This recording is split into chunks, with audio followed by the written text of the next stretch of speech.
नमस्कार। ज्योतिष शास्त्र में पितृदोष को सबसे बड़ा दोष माना गया है।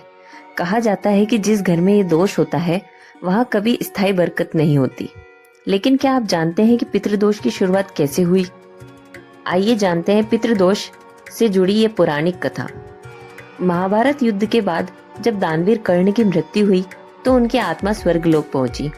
कर्ण ने अपने जीवन में अपार दान किया था।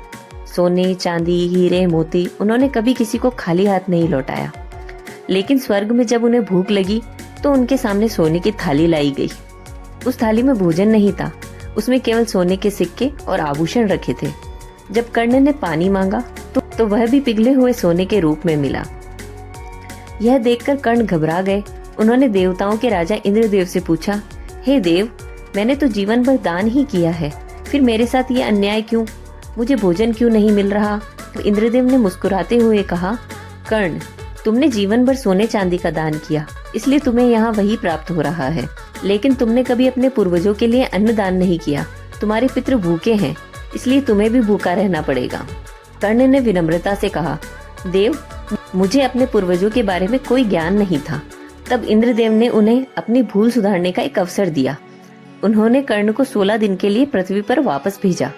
इन 16 दिनों में कर्ण ने अपने पूर्वजों का स्मरण किया, तर्पण किया और गरीब व ब्राह्मणों को भरपेट भोजन कराया।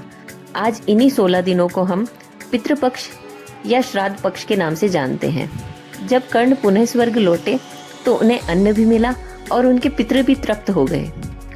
यहीं से पितृदोष का रहस्य समझ में आता है।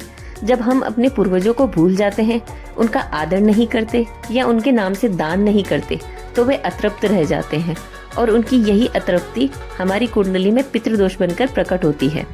इसलिए यदि जीवन में सुख, शांति और समृद्धि चाहिए तो अपने बड़ों का सम्मान करें और समय समय पर अन्नदान अवश्य करें, क्योंकि पूर्वज प्रसन्न तो ईश्वर प्रसन्न।